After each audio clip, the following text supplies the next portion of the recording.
Title: The Woman Who Took My Mother's Place. Episode 1. A stranger in my mother's house. I was only 14 when my life started to change in ways I wasn't ready for. It was a Wednesday afternoon, and I had just come back from school, dusty and tired. The sun in Abeokuta was merciless that day. As I entered the compound, I paused. Something felt off. There was a strange black car parked next to my father's old Toyota. New curtains had been hung, and the scent of strong perfume floated through the air, a smell that didn't belong. I walked in to see my father standing in the middle of the living room, his hands behind his back like someone trying to hide something. Beside him stood a woman I had never seen before. She had sharp cheekbones, red lipstick, and a gel so high it almost touched the ceiling. "Tolu, this is Aunty Remi," my father said, forcing a smile. She's my wife now." My ears rang. My chest tightened. I looked at her. She smiled with her lips, but her eyes were cold. "So you're Tolu," she said, her voice smooth but with a hint of something I couldn't place. "You're a big girl now. I'm sure we'll get along just fine." I said nothing. My mouth was dry. My heart was loud. I wanted to scream. No one told me this was happening, but instead I whispered, "Good afternoon, Ma," and walked to my room without waiting for a response. That night, I stared at the wall where my mother's picture still hung, her soft eyes and gentle smile frozen in time. My real mother, gone 2 years now. She died from a sudden illness, and I still remembered holding her hand in the hospital, hoping she'd open her eyes just one more time. Now, someone else was in her place. The next few days moved quickly. Aunty Remi began rearranging everything. She changed the furniture, threw out the old curtains my mum had sewn, and even moved into my parents' bedroom like she'd always belonged there.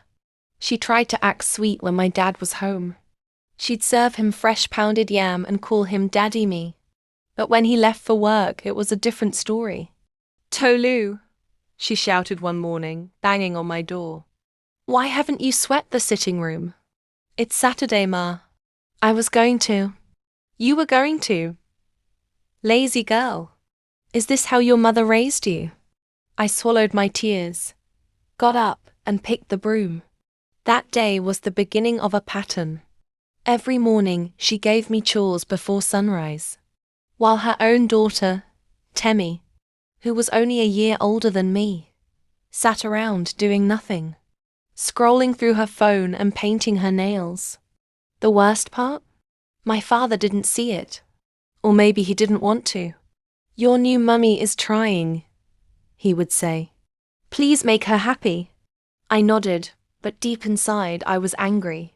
Not just at Aunty Remi, but at my father too. How could he let this woman take over our lives like this? How could he let her erase my mother's memory? One evening, I escaped to the small garden behind our house, the one I used to keep with my mum. Her hibiscus flowers were still there, though many were dying. I sat among them, letting my tears fall silently. "I miss you, Mummy," I whispered. "She's not you. She'll never be you." And as the night wind blew through the leaves, I could almost hear my mother's voice. "Tolu, no matter what happens, don't let anyone turn your heart cold. Even in the hardest seasons, flowers still grow." I wiped my tears, stood up, and made a promise. No matter how wicked Aunty Remi was, I would not let her destroy the part of my mother that still lived in me. After months of insults, chores before sunrise, and cruel words about my late mother, I had finally had enough. Then comes the silent strength. One morning, while scrubbing the kitchen floor, Aunty Remi snapped again. "Lazy thing. Your mother must have been useless to raise a girl like you." I stood up, my hands shaking, but my voice steady. "Don't ever speak about my mother again." She blinked, stunned. She wasn't used to me talking back, but I didn't wait for her reply. I walked away.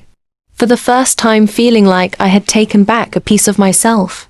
From that day, I stopped reacting. I stopped crying. I focused on school, ignored her insults, and found peace in the garden my mum and I once planted. That little space became my safe haven. But Aunty Remi didn't stop when my dad wasn't around. She still tried to make life hard.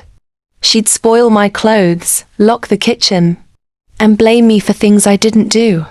My father, still unaware, just kept saying, "Be patient. She's trying." What he didn't know was she was hiding something, and soon that secret would come to light.